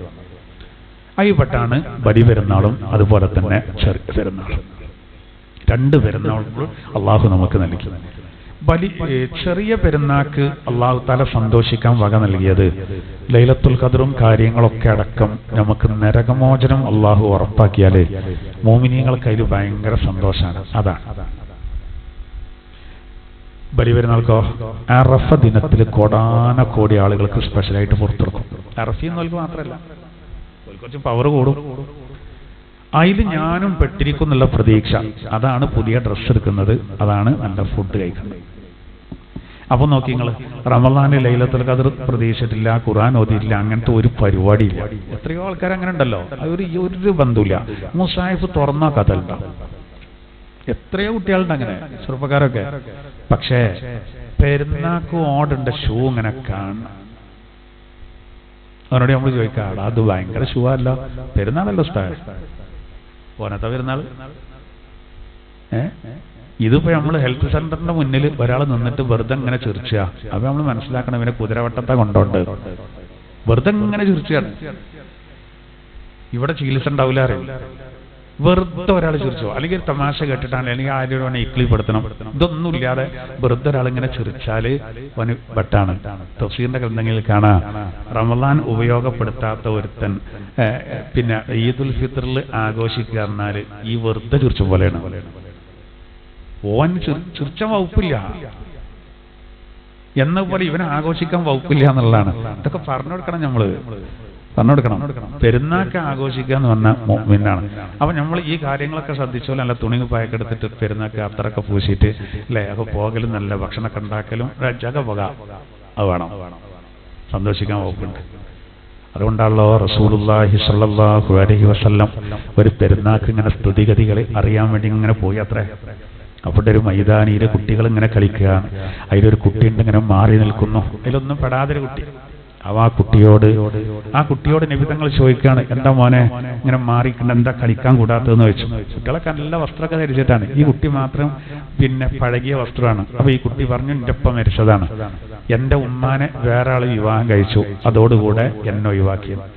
ആ കുട്ടി കരഞ്ഞുപോയി, യതീമാണ്. അവർ റസൂലുള്ളാഹി തങ്ങൾ ആ കുട്ടിയോട് പറയാൻ, യാ സബി, ഓ മോനെ, ഹൽ തർലാനി അൻ അകൂന അബാ, ഞാൻ നിന്റെ വാപ്പയാകൽ നീ ഇഷ്ടപ്പെടുന്നുവോ? വആയിഷത ഉമ്മ, ആയിഷ നിന്റെ ഉമ്മയാകലും, വഅലിയന്നമ്മ, അലി നിന്റെ പിതൃവ്യനാകലും, വൽ ഹസന വൽ ഹുസൈന ഖവൈൻ, ഹസനും ഹുസൈനും നിന്റെ സഹോദരങ്ങളാകലും, വഫാത്തിമത ഉഖ്തല്ലക്, ഫാത്തിമ നിന്റെ സഹോദരിയാകലും നീ ഇഷ്ടപ്പെടുന്നുവോ? ഞാൻ എൻ്റെ ഉപ്പൈകൊള, ആയിഷാവി എൻ്റെ ഉമ്മൈകൊള, ഹസനും ഹുസൈനും എൻ്റെ സഹോദരങ്ങളായിക്കോട്ടെ, ഫാത്തിമാവി എൻ്റെ പെങ്ങളായിക്കോട്ടെ, മോനെ ഇഷ്ടപ്പെടുക വെച്ചു. അപ്പോഴാണ് ഇത് അള്ളാന്റെ റസൂലാണെന്ന് ആ കുട്ടിക്ക് മനസ്സിലായത്. ആ കുട്ടിക്ക് അറിയില്ലായിരുന്നു. ഇന്നത്തെ പോലെ ഈ ചാനലുകളൊന്നും കാണാനുള്ള സൗകര്യമില്ലല്ലോ. അപ്പോഴാണ് എന്നോട് ചോദിക്കുന്ന ഈ ആള് അഷ്റഫുൽ ഖൽഖ് സല്ലല്ലാഹു അലൈഹി വസല്ലം തങ്ങളാണെന്ന് ആ കുട്ടിക്ക് മനസ്സിലായത്. കൊണ്ടുപോയി റസൂലുള്ള വീട്ടിക്ക്, എന്നിട്ട് ആ കുട്ടിക്ക് നല്ലൊരു വസ്ത്രം വാങ്ങിക്കൊടുത്തതും തഫ്സീറിന്റെ ഗ്രന്ഥങ്ങളിൽ കാണാൻ ഭക്ഷണം കൊടുത്തതും ഒക്കെ. അങ്ങനെ ഈ കുട്ടി ആ വസ്ത്രം ധരിച്ചിട്ട് വീണ്ടും മൈതാനിയിലേക്ക് വരികയാണ്. നടന്ന സംഭവം പറഞ്ഞപ്പോ ചില കുട്ടികൾക്ക് തോന്നിയത്രേ, എൻ്റെ ഒപ്പം മരിച്ചെങ്കിൽ.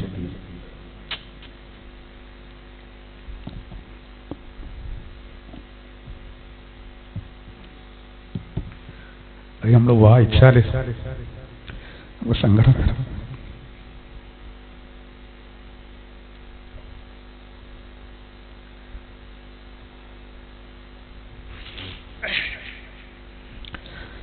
അപ്പൊ അതിൽ നമ്മൾ പോയിന്റ് എന്താ വെച്ചാല്, പെരുന്നാൾക്ക് സന്തോഷിക്കണം എന്നാണ്.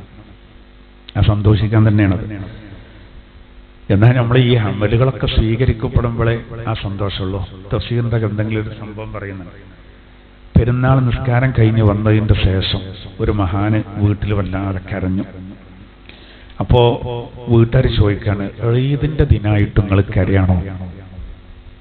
അപ്പൊ അദ്ദേഹം പറയുന്നത്, എനിക്ക് കരച്ചിൽ വരാൻ കാരണം എൻ്റെ അമല് സ്വീകരിക്കാത്ത അവസ്ഥ വരുമോ എന്നുള്ളതാണ് എൻ്റെ പേടി. അദ്ദേഹം ആ വീട്ടിലെ മുസല്ലന്റെ തെല്ലിലിങ്ങനെ ഇരിക്കുകയാണ്. മുസല്ലിക്ക് ഇരിക്കാനും മൂപ്പർക്ക് ധൈര്യം വരുന്നില്ല. വലിയൊരു മഹാനാണ്. തഫ്സീറിന്റെ ഗ്രന്ഥങ്ങളിൽ കാണാം ഓരോരോ ആളുകളുടെ അവസ്ഥ. അതായത് ഞാൻ പറഞ്ഞല്ലോ, നമ്മൾ ഈദ് സന്തോഷിക്കാനാണ്.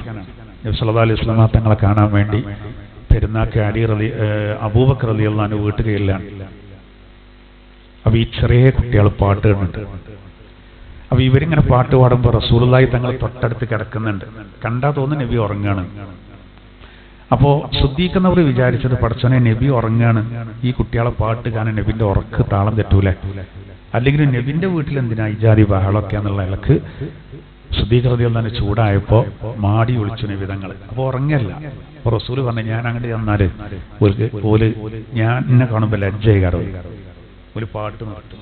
എന്നിട്ട് അബൂബക്കർ റളിയല്ലാഹു അൻഹു ചോദിച്ചു, അബൂബക്കർ പിന്നെ ഇന്ന് ഈദല്ലേ, പെരുന്നാളല്ലെന്ന് നമ്മൾ കുട്ടികളെ സന്തോഷിക്കട്ടെ. അപ്പൊ നോക്കുമ്പോൾ നമ്മൾ പറയല്ലോ, നമ്മള് പിന്നെ ഇസ്ലാം എന്ന് പറഞ്ഞ പ്രകൃതി മതാണ്, നാച്ചുറൽ കമ്മ്യൂണിറ്റിയാണ് ഇസ്ലാം വിഭാവനം ചെയ്യുന്നത്. എല്ലാ വിഷയത്തിലും അത് കാണാം. നമ്മളിങ്ങനെ പരലോകം കാര്യങ്ങളൊക്കെ നമുക്കറിയാം, എന്നാലും നമ്മൾ വെറും ആ ഒരു ചിന്തയോടുകൂടെ വെറും ടെൻഷൻ അടിച്ചിരിക്കണം എന്നല്ല, സന്തോഷിക്കാൻ ഒരുപാട് വകുപ്പുകൾ തന്നു. അതിന് നമുക്ക് പെരുന്നാൾ അള്ളാഹു താല നൽകിയതെന്നാണ്. പക്ഷേ അതിന് ഒരു കണക്കുണ്ട്, ലിമിറ്റ് ഉണ്ട്, എങ്ങനെയൊക്കെയാണ് നമ്മൾ ആഘോഷിക്കേണ്ടത് ആ കാര്യം. അതിന്റെ ആ പരിധി നമ്മൾ ഒരിക്കലും വിടാൻ പാടില്ല എന്നുള്ളതാണ്. ആ സീമ ലംഘിക്കാൻ പാടില്ല. അത് നമുക്ക് കഴിയൂലല്ലോ, അല്ലേ? നമുക്ക് കഴിയൂല. ഇപ്പൊ നമുക്ക് മുന്നിൽ ഒരു പ്രയാസം, ഒരു ദുരന്തം വരാണ്ട് എന്ന് നമ്മൾ കണ്ടാല് ഭക്ഷണം എത്ര ടേസ്റ്റ് ഉണ്ടെങ്കിലും രസം ഉണ്ടാവില്ല. നാളെ കോടതി പോകണ്ടാണ് നമുക്ക്. നാളെ കോടതിയിൽ വിധി വരാൻ പോവാണ്, ഫൈനലാണ്. ഇന്ന് രാത്രി എന്തൊക്കെ ഇനി ആകാന്ന് പറയാൻ പറ്റില്ല. നമ്മളെ വക്കീൽ നമ്മളോട് പറയാണ്, ചില 2-3 മാസേലും തടവുണ്ടാകാൻ സാധ്യതയുണ്ട് കേട്ടോ. മൂപ്പര് മുൻകൂർ ജാമ്യം എടുത്തിരിക്കണം. നമ്മൾ അത്രയും പൈസ കൊടുത്ത് വാദിക്കണം അദ്ദേഹം. അപ്പൊ നമ്മളെ അവസ്ഥ എന്തേ? കാരണം നാളെ രാവിലെ 8 മണിക്ക് കോടതി പോകാനാണ് തീരുമാനമാവും. അതുകൊണ്ട് പെണ്ണുങ്ങൾ തലേന്ന് നല്ല ബിരിയാണിയൊക്കെ ഉണ്ടാക്കി, അഥവാറ്റ ഇയാളിഞ്ഞ് ജയിലിൽ കിടക്കുകയാണെങ്കിൽ പക്ഷെ മൂപ്പർക്ക് അതൊന്നും ഒരു ടേസ്റ്റ് ഉണ്ടാവില്ല. അല്ലെങ്കിൽ കഴിച്ചോളി എന്ന് പറഞ്ഞിട്ട് കാര്യമില്ല, മനസ്സിക്ക് ഒരു റാഹത്ത് വരുന്നില്ല. ഇതെന്തെങ്കിലും തീരുമാനമാട്ടെ എന്ന് പറയും. എന്നാൽ ഈമാനുള്ള ആളുകൾക്ക് പരലോകം ആലോചിക്കുമ്പോ പെരുന്നാളൊക്കെ വന്നാലും സന്തോഷിക്കുകയൊക്കെ ചെയ്യും. ചില ആൾക്കാർ പറയലോ, ഓൻ ചിരിച്ചുന്നുണ്ട് എന്നുള്ളൂ. ചില വിഷയങ്ങൾ അത്രക്കും പ്രശ്നങ്ങളുണ്ടാവും പലതും, എന്നാലും ഓല് എല്ലാത്തിനും കൂടി ആടും. അതൊക്കെ ഒരു അതിൻ്റെതായ രീതിയിലേക്കാണ്. ഇതാണ് മുഅ്മിന്റെ അടയാളം. എപ്പോഴും നമ്മൾ അങ്ങനെ ഒരു ചിന്ത നമുക്കുണ്ടെങ്കിൽ എങ്ങനെ നമ്മൾ പരിധി വിടും? ഒന്നത്. രണ്ടാമത്തത്, വലിയ രോഗം ബാധിച്ചവരും ആകസ്മികമായ മരണം സംഭവിച്ചവരൊക്കെ ഉണ്ട്. മരണം സംഭവിച്ചിട്ടുണ്ടെങ്കിൽ ആ വീട്ടിൽ ബാക്കിയുള്ളൊരവസ്ഥ, ഇന്നലെ മരിച്ചത് ഇന്ന് മരിച്ചതൊക്കെ നാളെ പെരുന്നാളാണെങ്കിൽ ഒരവസ്ഥ. മറ്റൊന്ന്, മാരക രോഗം ബാധിച്ചവർ, ഓൽക്ക് സഹോദര, ഓൽക്ക് കരിമരുന്ന് ആവശ്യമില്ല, ഓൽക്ക് നല്ല ഫുഡ് ഓൽക്ക് തോന്നുന്നില്ല, അത്രക്കും പ്രയാസങ്ങളാണ്. ഒരു തുള്ളി വെള്ളം ഇറങ്ങാതെ പ്രയാസപ്പെടുകയാണ്, വേദന സഹിക്കാൻ കഴിയണില്ല. ഓലെ നമ്മൾ ഓർക്കണ്ടേ നമ്മള്? അതൊക്കെയാണ് മറ്റുള്ളവരോട് സ്നേഹം എന്ന് പറയുന്നത്. അപ്പോൾ പെരുന്നാൾ നല്ല രൂപത്തിൽ നമ്മൾ ആഘോഷിക്കുക, പക്ഷെ ഒരിക്കലും പരിധി വിടാതിരിക്കുക. പിന്നെ റമളാൻ ഇവിടെ പറയുമ്പോൾ ഓർക്കണം, ഇത് നേടിയെടുത്ത പരിശുദ്ധി കളങ്കപ്പെടുത്തുന്ന രൂപത്തിൽ ഒരിക്കലും നമ്മുടെ ജീവിതത്തിൽ ഉണ്ടാകരുത്, ഒരിക്കലും ഉണ്ടാകാൻ പാടില്ല. അല്ലാഹു സുബ്ഹാനഹു വ തആല അത്തരം കാര്യങ്ങളൊക്കെ ശ്രദ്ധിക്കാൻ നമുക്ക് തൗഫീഖ് നൽകുമാറാവട്ടെ. ആമീൻ. നമുക്ക്